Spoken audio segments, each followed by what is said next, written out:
मित्रों, मैं बता देना चाहता हूं कि मजदूरों का जो यह हक मिला था 1886 के शिकागो के हिमाकेट स्क्वायर में मजदूरों ने आंदोलन किया, शहादत दिया और तब जाकर के मजदूरों का जो है कि 8 घंटा काम, 8 घंटा आराम और 8 घंटा मनोरंजन का साधन का यह जो है कि अधिकार मिला था। लेकिन जब भारत के अंदर 2020 में हमारे माननीय नरेंद्र मोदी जी ने मजदूरों के खिलाफ में एक कानून लाए, चार लेबर कोड बिल जो है वह मजदूरों का अधिकार से, जो मजदूरों का अधिकार था, मजदूर जो ट्रेड यूनियन बना कर करके और अपने अधिकार के लिए लड़ाई लड़ते थे, वह अधिकार से वंचित कर दिया गया।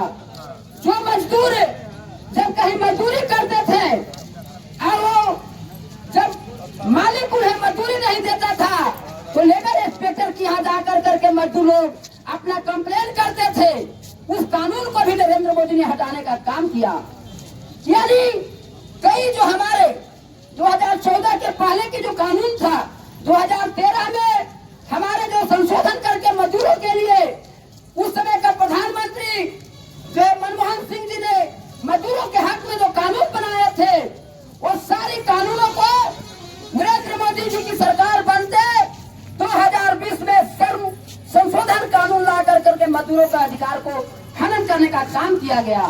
मित्रों, आज जिस प्रकार से भी आप देख रहे हैं कि बड़े पैमाने पर चुनाव आयोग को मोहरा बना करके और गरीबों को बिहार में मतदाता पुनरीक्षण के नाम पर जो गरीबों का जो वोटर लिस्ट में नाम था उसने काटने का साजिश बड़े पैमाने पर रचा गया। वो चुनाव आयोग एक मोहरा है। ये सारा का सारा खेल नरेंद्र मोदी जी का है, अमित शाह जी का है, नीतीश कुमार जी का है। क्यों? क्योंकि अभी पिछले कुछ दिन पहले बिहार के अंदर 2 सर्वे हुआ। उस सर्वे में बिहार के अंदर तेजस्वी जी को मुख्यमंत्री बनते हुए दिखाया गया। इससे उन लोगों के दिलों में गड़ने लगा, चुभने लगा नीतीश कुमार जी को, नरेंद्र मोदी जी को, कि जब तक कि हम छल कपट नहीं करेंगे तब तक हमारी बिहार में सरकार नहीं बन पाएगी। और अभी उन्होंने जो दिल्ली के साथ में घटना की, महाराष्ट्र के साथ में जो घटनाएं की, ये आप लोगों ने देखा कि किस प्रकार से बड़े पैमाने पर महाराष्ट्र में चुनाव के समय वोटर लिस्ट से लोगों का नाम काट दिया गया था। दिल्ली में बड़े पैमाने पर वोटर लिस्ट से गरीबों का नाम काट दिया गया था और छल कपट कर करके महाराष्ट्र हो या दिल्ली हो, भाजपा ने सरकार बनाने का काम किया। उसी प्रकार से बिहार में यह करना चाहते थे, लेकिन यह बिहार है, ये बिहार है। बिहार के लोग उड़ती चिड़िया को हाल में हल्दी लगाने का काम जानते हैं, वो बिहार के लोग हैं। बिहार के लोग वैसे लोग हैं, जब अटल बिहारी वाजपेयी जी के नेतृत्व में जब रथ लेकर करके बाबरी मस्जिद को ढाने को रथ लेकर कर जब चला गया था, तो बिहार के हमारे श्री लालू प्रसाद जी ने उस रथ रोकने का काम किए थे।